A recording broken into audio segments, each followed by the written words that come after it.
Bonjour à tous, bienvenue à ce nouveau Good Morning Market. Nous sommes le jeudi 29 avril 2021. J'espère que vous vous portez bien, que vous êtes en forme pour attaquer cette nouvelle séance. Avant d'aborder le contexte de marché, je voulais vous montrer quelque chose, une petite nouveauté sur la plateforme. Alors je vais me mettre en mode vertical. Voilà, c'est dans l'onglet marché. Ici, vous avez donc une nouvelle section qui a été ajoutée, hein. Souvenez-vous, vous avez les différentes sections, les différents marchés, Forex, indices, commodities, donc matières premières, crypto, actions et ETF. Ici, vous avez les produits, les actifs les plus tradés par nos clients. Il me semble que c'est dans l'ordre et je trouve cela assez intéressant lorsque l'on n'a pas, lorsqu'on manque d'inspiration, tout simplement.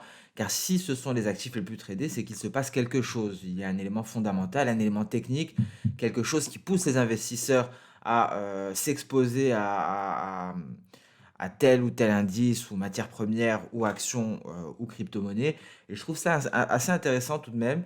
Vous avez quelques données qui sont présentées sur la droite, hein, notamment la variation en pourcentage journalière, hebdomadaire, mensuelle et trimestrielle. D'ailleurs, on notera, hein, ici le Ripple sur 3 mois, 429%, 430% pratiquement. Donc assez intéressant à creuser, à voir. Si vous souhaitez débuter dans les actions, par exemple, ça vous donne une idée de ce qui est tradé par nos clients. Nous avons ici du Tesla, nous avons du Renault, nous avons Technip, Microvision, et ainsi de suite. Donc voilà pour cette petite nouveauté. Ça date d'il y a une semaine environ, hein. Je voulais vous en parler tous les jours, mais j'oublie à chaque fois. Alors, nous allons passer à présent à notre traditionnel point concernant le contexte de marché. Alors hier, les indices américains, d'ailleurs je constate un net repli du DAX. Ici, on est de retour sur un support, on teste le nuage quand le CAC 40 est en train de s'envoler. Nous allons en parler. Il y a les chiffres du chômage en provenance d'Allemagne, hein, qui seront publiés, il me semble, dans 25 minutes. Il est 9h33 à l'heure de cet enregistrement. Bon, alors, revenons à nos moutons. Le contexte de marché. Hier, les indices américains ont terminé la séance en baisse. On a un S&P 500 qui a clôturé en léger repli, 0,08%. Le Dow Jones a baissé de 0,48%. Le Nasdaq de 0,28%. Et le Russell 2000 a gagné 0,13%, hein. Et donc, il s'installe au-dessus de cette fameuse résistance, hein, que l'on a abordée à maintes reprises. Nous allons le voir plus précisément. Hier, c'était journée Réserve fédérale américaine. Et donc, la Fed a laissé ses taux inchangés, même topo, hein, pour son programme mensuel d'achat d'obligations, et ce malgré l'amélioration des perspectives économiques. Alors, la Réserve fédérale américaine, encore et toujours, estime que la hausse de l'inflation reflète en grande partie des facteurs transitoires. Alors ça, c'est quelque chose que l'on entend assez souvent dans la rhétorique de la Fed. Transition, c'est un facteur de transition, cette inflation, donc on ne s'en inquiète pas. Elle ne donne aucun indice sur le moment où elle pourrait commencer à réduire ses taux. En revanche, après, excusez-moi, après cette réunion de la Fed, la probabilité d'au moins une hausse des taux d'ici la fin de l'année a reculé de 15% à 14%. Sur le front des résultats, Apple a annoncé un chiffre d'affaires de 89,58 milliards de dollars au T1. Les prévisions tablaient pour 77,3 milliards de dollars. Apple qui annonce également un BPA, un bénéfice par action, de 1,40 dollars. Les prévisions tablaient pour 0,99 dollars. Alors, ces résultats robustes, hein, sont dus notamment à la forte demande d'iPhone et d'autres appareils, hein. Apple a déclaré que les pénuries de semi-conducteurs commencent à avoir un impact négatif sur les ventes de Mac et d'iPad. Ces pénuries de semi-conducteurs que nous avons donc abordées à maintes reprises. Facebook, de son côté, a également bondi après les heures de négociation, après avoir fait état d'un chiffre d'affaires de 26,2 milliards de dollars, au-dessus des estimations, hein, qui étaient de 23,7 milliards de dollars. Le nombre d'utilisateurs actifs mensuels a atteint 2,85 milliards, contre 2,83 milliards attendus. Le BPA a atteint 3,30 dollars, on s'attendait à 2,34 dollars. Donc voilà pour les résultats d'entreprise, hein, c'est ce qui était clairement attendu. Aujourd'hui, on prendra connaissance, notamment, hein, il y aura une salve de résultats, on prendra connaissance des résultats d'Amazon et de Twitter. À noter également, peu après Jérôme Powell, c'était au tour de Joe Biden de s'exprimer. Et lors de son discours, le président américain a présenté au Congrès un nouveau projet de loi de 1800 milliards de dollars en faveur des familles et de l'éducation afin de doper la compétitivité de l'Amérique de régénérer sa classe moyenne et donc ce plan serait financé par cette augmentation des taxes sur les plus riches, c'est-à-dire ceux qui gagnent plus d'1 million de dollars par an. En Europe, la fin de séance fut mouvementée, hein, donc il y a eu de bons résultats, tout d'abord du secteur bancaire, excusez-moi. Le bénéfice net de la Deutsche Bank a surpassé les estimations et donc la Deutsche Bank a évité les retombées de l'effondrement d'Archegos Capital. Lloyds Banking Group a affiché des bénéfices trimestriels en hausse grâce à la reprise de provisions pour créances douteuses et Santander a enregistré son plus gros bénéfice de la décennie. On notera concernant le Bitcoin que la SEC a reporté, a reporté hier sa décision d'approuver l'ETF VanEck Bitcoin jusqu'en juin. Alors nous l'avons dit, hein, cette séance sera rythmée. On passe à présent, d'ailleurs je vois le CAC 40 hein, qui progresse en direction des 6300 points. Vous voyez comme on allait tester ici hein, sur le DAX très précisément la SSB à 15 253. D'ailleurs, hier, on me posait une question. Quelle est la meilleure unité de temps pour Ishimoku? Alors, j'ai répondu instinctivement. Effectivement, j'ai une préférence personnelle pour le journalier et le H4. Mais cela n'enlève pas la précision du H1, par exemple, hein. Vous voyez, cette précision tout de même. Mais personnellement, j'avoue accorder plus d'importance au journalier et au H4. Mais ça n'enlève pas, le H1 reste tout aussi puissant, hein. Donc, c'est simplement une préférence personnelle. D'autres préféreront le 15 minutes, d'autres préféreront le 1 heure. Mais moi, personnellement, j'ai une petite préférence hein, pour rebondir sur cette question. J'ai une petite préférence pour le journalier, le H4 et sur le très court terme, le 15 minutes. Donc voilà, ce sont des préférences personnelles. Il n'y a pas de règle par rapport à cela. Ishimoku fonctionne avec tout. Et effectivement, c'est pour ça que le mieux, c'est de faire ce raisonnement en triptyque sur 3 unités de temps.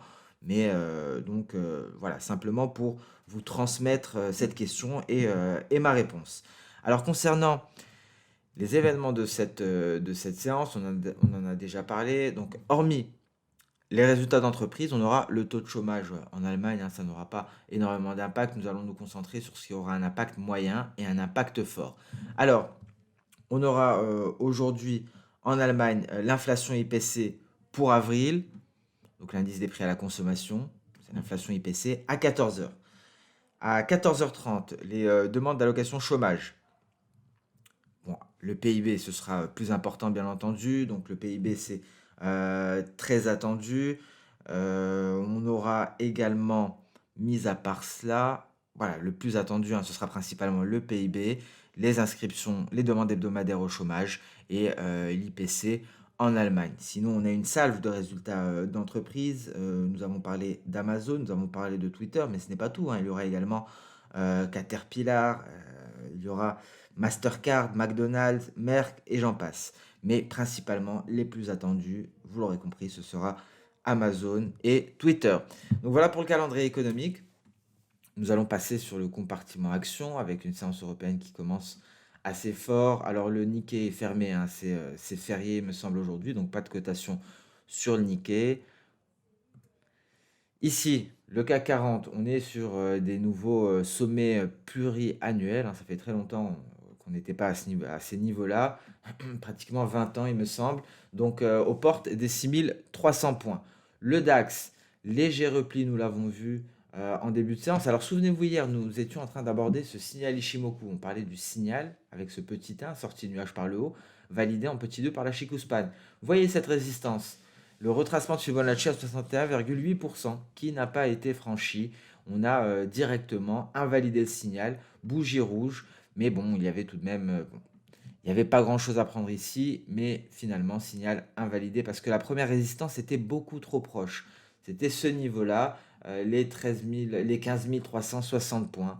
On réintègre le nuage, on tente de ressortir ici et on réintègre, on va chercher les 38,2% qui correspondent à notre bas de nuage en données H1. Très exactement. Donc voilà, pour le moment, en tout cas en H1, la Chikuspan pourrait toujours rebondir, repartir à la hausse. Donc malgré l'invalidation du signal, on pourrait repartir à l'attaque des 61,8% avec beaucoup plus de force qui permettrait de le franchir pour aller chercher les 78,6%. Concrètement, ici, tant qu'on n'a pas de clôture sous le nuage, parce qu'encore une fois, c'était dans cette question dont je vous ai parlé, à partir de quel moment avons-nous un signal? Il faut attendre une clôture de la bougie, parce qu'on n'est pas à l'abri de voir un retracement, de voir une mèche supérieure après une sortie de nuage. Donc théoriquement, il faut attendre la clôture de la bougie, mais d'une manière générale, quel que soit le signal. Si on se base par exemple sur le franchissement d'un seuil psychologique, par exemple, si on attend le franchissement d'une résistance, comme par exemple pour le Russell 2000, très rapidement, pour avoir un franchissement des 2300 points, il faut clôturer au-dessus. On va zoomer un petit peu. Vous voyez ici la bougie d'avant, la rouge. On avait franchi en cours de bougie ce niveau, mais il n'y avait pas eu clôture. On a clôturé en dessous. C'est pour cela qu'il faut attendre la clôture. Et la clôture ne s'est faite qu'à cette bougie-là, H4. Donc c'est exactement le même raisonnement pour Ishimoku. Il faut attendre la clôture de la bougie avant d'estimer que l'on a un signal. Et on n'est pas à l'abri, après ce signal, d'avoir une résistance qui renvoie les cours à la baisse. Ça a été le cas ici avec les 61,8%.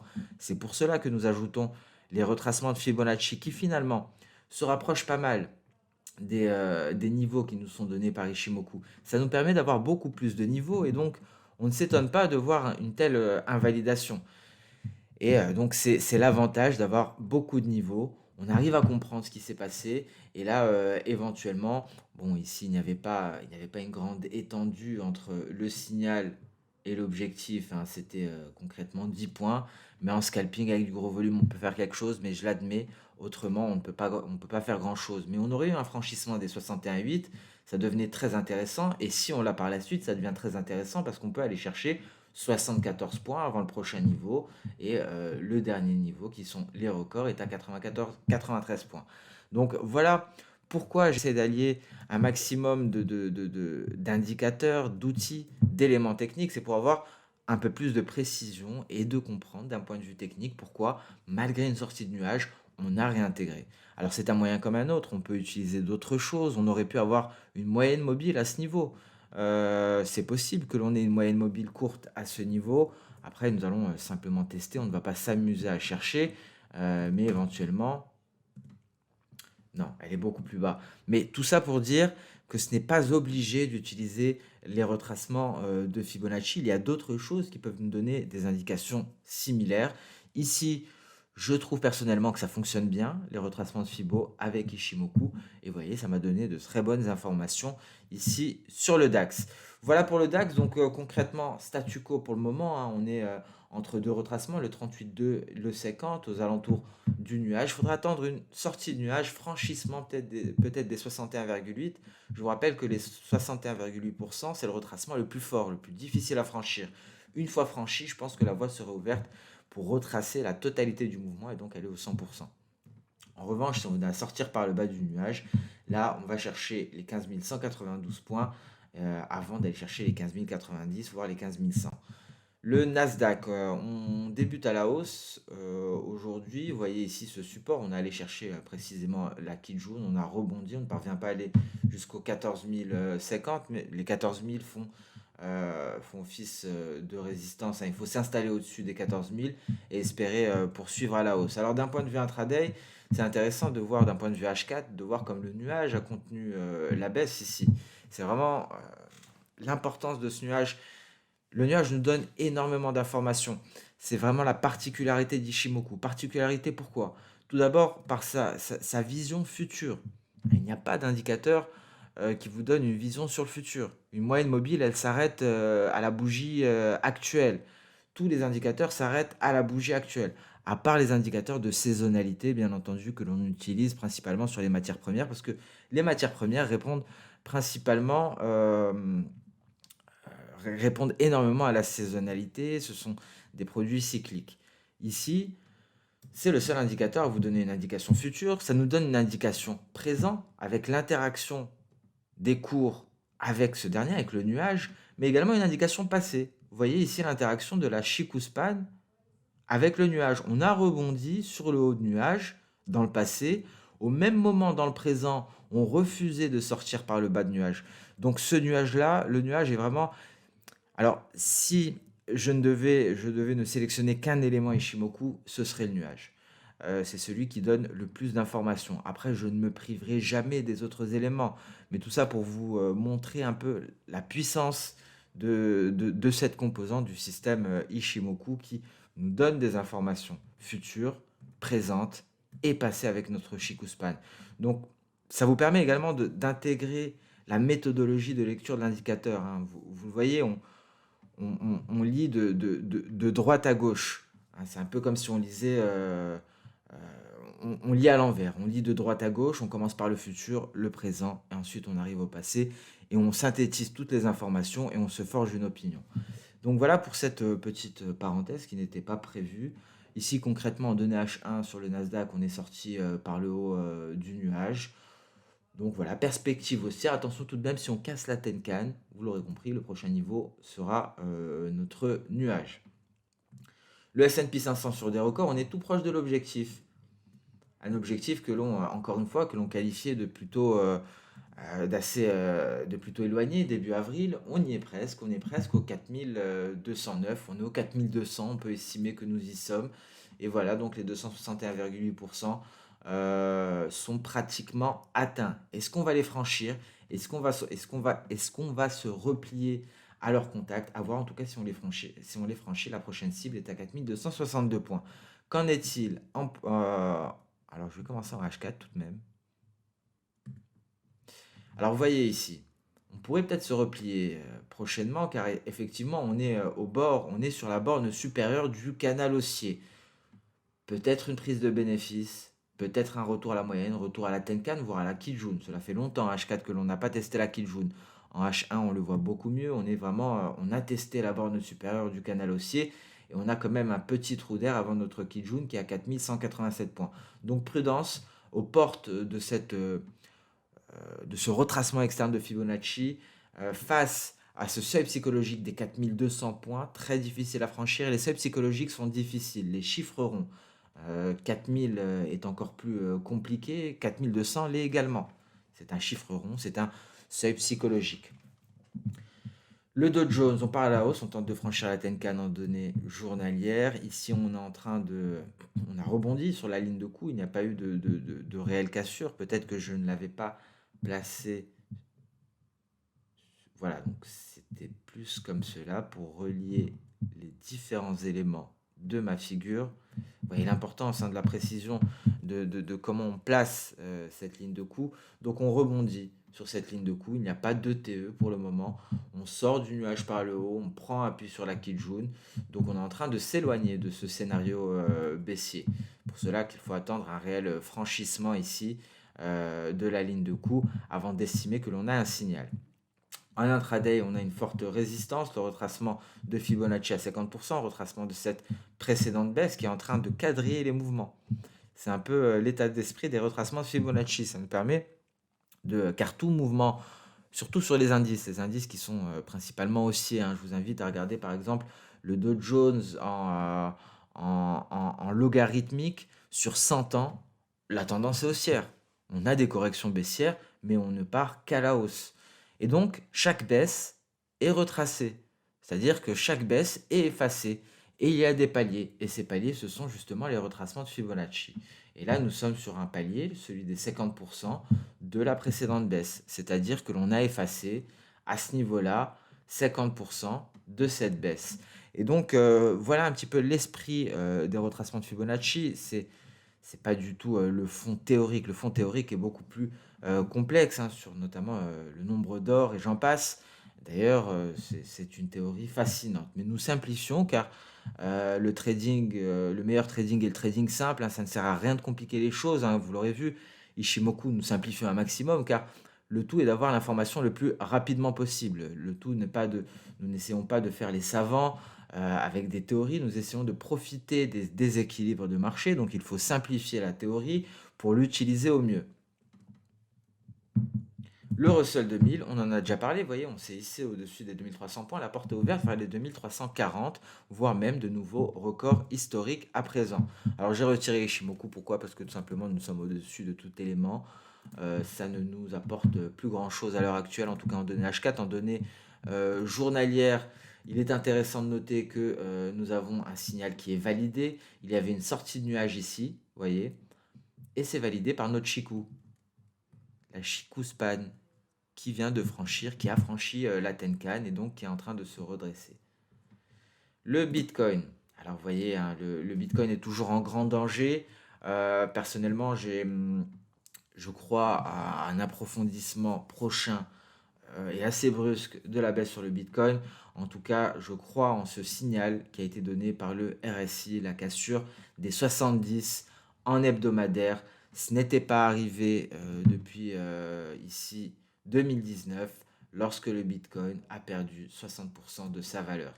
Donc, d'un point de vue intraday, on ne sort pas du nuage. Donc, on n'a pas suffisamment de force. On a une belle mèche supérieure ici. Et voyez, lorsque je rajoute cette croix, afin d'avoir donc de voir les différents niveaux, cette mèche supérieure correspond à un moment où la Chikou-span était sur le haut de nuage. Et donc concrètement, la Chikou-span a refusé d'intégrer le nuage. Mais pourquoi on ne voit pas une Chikou-span jusque-là? Tout simplement parce que ce sont les prix à la clôture. Mais à un moment donné, la Chikou-span était ici. Lorsque les cours étaient là, la Chikou-span était là. Mais il y a eu la formation d'une mèche supérieure, les cours se sont retirés, la clôture s'est faite ici. Donc notre Chikou-span, étant donné qu'elle représente les cours à la clôture, est représentée ici. Donc, seule une sortie de nuage nous donnerait un réel signal. Vous l'aurez compris, pour le moment, rien à signaler. Même si on sortait par le haut du nuage, la Chikou-span aurait tout à faire. Donc, le signal haussier, un signal d'achat serait donné en cas de cassure des 57 430 $ environ. Et le signal baissier, lui, serait donné aux alentours des 48 560. On passe à présent sur le compartiment des matières premières avec un gold qui a retrouvé des couleurs grâce à la faiblesse du dollar américain. Alors on avait un petit signal d'alerte hier tout de même. C'est visible en intraday. Cependant, on a retrouvé des couleurs et là finalement, alors on a beaucoup hésité lorsqu'on était à ce niveau. Est-ce que le gold va sortir par le haut ici ou est-ce qu'il va temporiser dans le nuage pour attendre de se libérer par à force de patience, si je puis dire, pour atteindre ce niveau-là de SSB. C'est finalement ce qu'a fait le métal jaune. Et donc un métal jaune qui a été favorisé grandement par la faiblesse du dollar américain. Par contre, on est bien loin d'avoir une validation du signal. Donc peut-être qu'on n'aura pas grand-chose prochainement sur le gold en attente d'une avancée de cette Chikou-span. En tout cas, fausse alerte. Mais d'un point de vue intraday tout de même, c'était un pullback vers la borne inférieure du canal haussier que l'on peut déceler à très court terme. Mais on est dans le nuage, rien à signaler, il faudrait vraiment approfondir la baisse, aller sous les 1760, voire les 1755, pour estimer qu'il y a un réel signal baissier. Alors dans ce cas-là, et j'insiste, si on se repliait aux 1750, il pourrait y avoir un repli considérable du gold. On a un support à 1725, mais après on n'a plus rien. Vous voyez, en intraday. Il n'y a plus rien pour retenir les cours. Donc imaginez, on en est bien loin pour le moment. Ce ne sont que des hypothèses techniques. En cas de cassure des 1750, je suis persuadé qu'on pourrait se replier assez rapidement vers les 1725, amorcer tentative de rebond pour un pullback sur les 1750, ça pourrait être très probable, mais là effectivement, la baisse pourrait clairement s'approfondir. On en est très très loin, on est beaucoup plus proche de sortir par le haut du nuage, donner un signal d'achat qui serait validé très très rapidement par la Chikou-span. Alors j'aborde tout cela pour voir un petit peu comment vous pouvez élaborer les différents scénarios. Alors on vient de prendre connaissance du taux de chômage en Allemagne, vous voyez 6%, comme le forecast, comme ce qui était attendu, 6%. Et précédemment, on était à 6%. Donc je reviens au gold, tout ça pour vous montrer comment élaborer différents scénarios. Et donc on a tous les niveaux à partir de là. On a les niveaux baissiers, avec une hypothèse qui se tient, et les niveaux haussiers. Des hypothèses qui sont bien entendu conditionnées à l'évolution du billet vert. Une forte reprise du billet vert permettrait ce scénario. Ici, avec un repli, éventuel pullback à 1750 pour aller chercher les 1680. Et ici, donc, sortie de nuage par le haut, on en est beaucoup plus proche. En revanche, la résistance serait à nouveau cette borne inférieure, voire les 1800 $, le retracement à 61,8%. Quel scénario se réalisera On le saura très prochainement. Le silver, lui, réintègre son canal haussier. On réintègre ici, et donc les perspectives seront haussières, clairement, lorsqu'on aura franchi les 61,8%. On passe sur le pétrole. Alors, vous voyez le pétrole, souvenez-vous hier, je passe directement en données H4, c'est ce qui me donne le plus d'informations, et vous l'aurez compris dorénavant, c'est l'une de mes unités de temps préférées, pour expliquer les mouvements intraday. Car bien entendu, il y a pour les matières premières l'hebdomadaire et le mensuel qu'il ne faut jamais négliger étant donné leur caractère cyclique. Alors ici, on est sorti du nuage par le haut, signal qui a été validé. On a freiné, on a rencontré cette résistance à 63,60 $ environ, qu'on a franchi, on est revenu dessus, on prend appui et on repart. Alors là, la porte est ouverte vers les 66,40.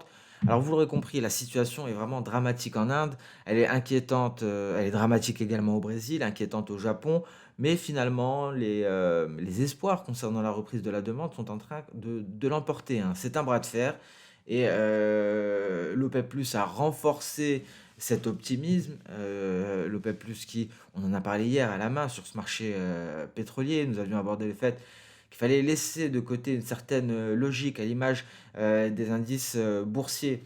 Je me rappelle, lors des confinements, du second confinement par exemple, on partait, on explosait à la hausse sur les indices, ça n'avait aucune logique lorsque énormément de monde perdait son boulot, lorsque la plupart des commerces étaient fermés, les indices, eux, progressaient nettement à la hausse. Ça n'avait plus de logique, mais la réponse, l'explication, c'est la liquidité. Il faut raisonner de cette manière-là. Ici, la réponse, l'explication de cette hausse, c'est tout simplement l'optimisme croissant concernant une reprise de la demande, un optimisme qui a été nourri par les pays membres de l'OPEP+, de par leurs prévisions. Tout simplement, il n'en faut pas plus il n'en faut pas plus pour le pétrole pour lui permettre de progresser. Et on a effacé toute cette baisse suite aux craintes concernant la demande en provenance d'Inde, qui est l'un des plus gros importateurs de pétrole, avec le Japon également. Alors, d'un point de vue journalier, c'est un signal d'achat qui est validé. On le voit ici sur le Brent.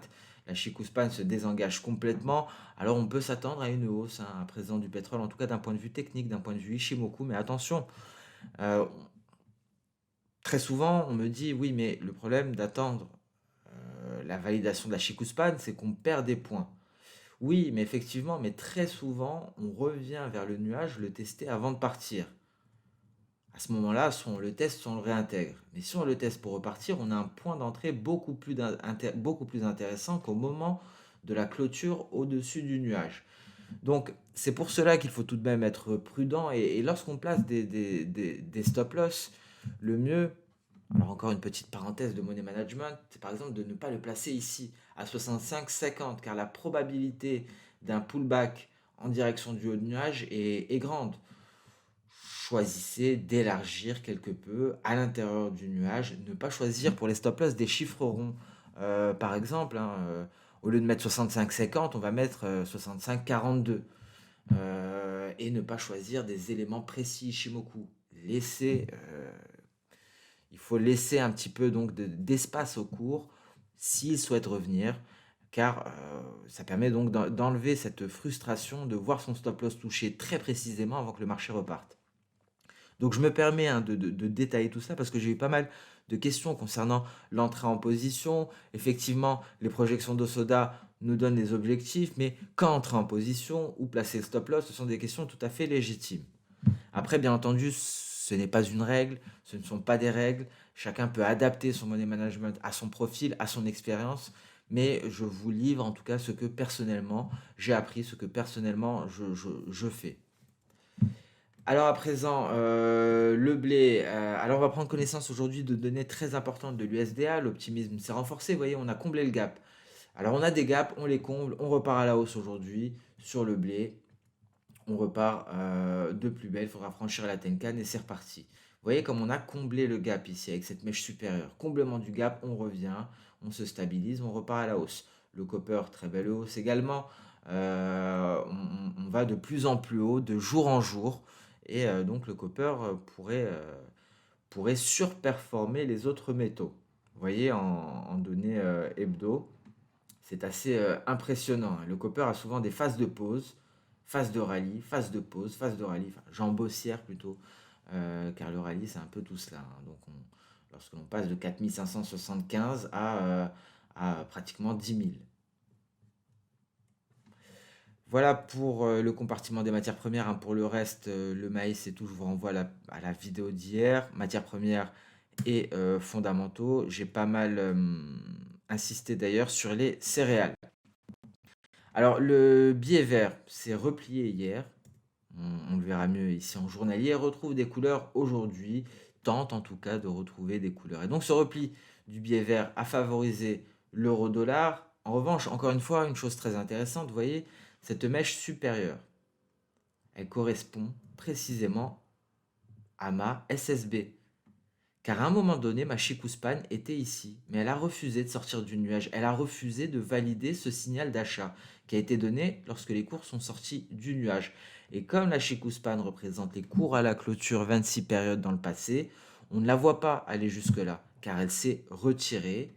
Les cours ont clôturé, n'ont toujours pas clôturé d'ailleurs, hein, c'est une bougie journalière, excusez-moi.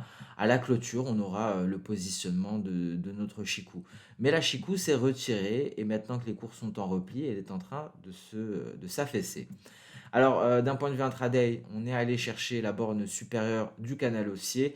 On a rejeté le franchissement des 1,2147, hein, c'était assez précis. Très beau ici. On repart à la baisse, peut-être retour vers la Tenkan. En tout cas, tant que le dollar se renforce, l'euro-dollar va se replier, peut-être en direction du seuil des 1,21. L'USD-Yen, c'est beau, très beau. Euh, Beau franchissement de Kijun ici. Vous voyez comme on a rebondi sur le nuage. Le nuage éjecte les cours à la hausse. C'est une sorte de poussée d'Archimède. Et ici, par contre, on a une Chicouspan qui va avoir du mal. Mais on a un très gros nuage en support. Donc, même en cas de repli, on peut s'attendre à un rebond. Car effectivement, si les cours se replient, très important de raisonner avec cette croix, ça nous permet de voir ici d'un côté le présent et en même temps c'est reporté sur le passé. Donc on voit notre Chikou. Si les cours se replient ici, ma Chikou serait là. On peut imaginer une Chikou qui va jusque là, donc des cours qui tentent d'intégrer le nuage avant de repartir à la hausse. Mais en tout cas, les perspectives semblent haussières d'un point de vue H1. On va le voir ici d'un point de vue journalier. Il y a une grosse résistance à 109,225 pour l'USDN. Franchissement de ce niveau, ça nous permettrait donc d'aller chercher des précédents sommets. AUD-USD, la figure en épaule-tête-épaule n'est toujours pas finalisée, ce n'est toujours qu'une hypothèse. Mais en tout cas, le nuage tient bon, les 23,6% n'arrivent pas à se hisser au-dessus. Alors je pense qu'aujourd'hui, ce sera décisif, peut-être. En tout cas, en cas de repli, on aurait la formation d'une figure en épaule, tête-épaule, qui pourrait laisser présager un repli plus conséquent. GBP-USD, alors belle hausse encore une fois. Le nuage qui retient la baisse, on le voit ici en données H4, en données H1, on avait une sortie de nuage. Et vous voyez ici, très bel exemple, on en parlait, sortie de nuage, c'est un signal.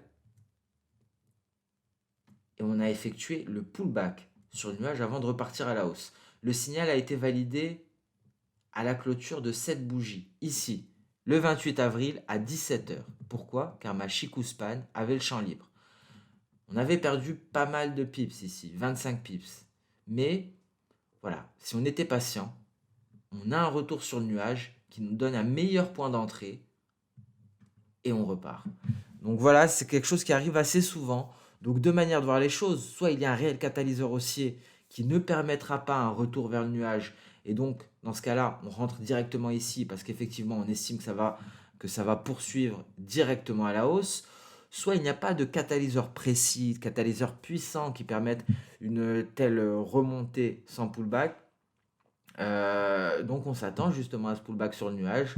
On reste patient, on met son point d'entrée au niveau du nuage ou au niveau de la Kijun par exemple, et là ça repart.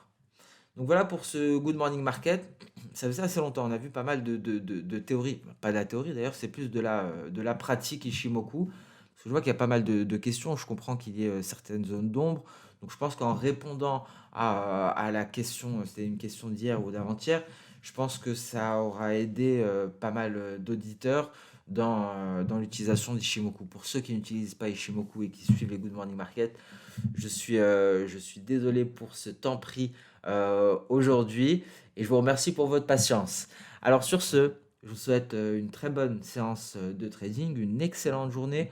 On se donne rendez-vous, dès demain pour le dernier Good Morning Market, de la semaine, donc pour la clôture hebdomadaire et pour la clôture mensuelle. Demain, nous serons le 30 avril, donc clôture hebdo et clôture mensuelle simultanée. Merci à toutes et à tous, excellente séance de trading et à demain. Au revoir.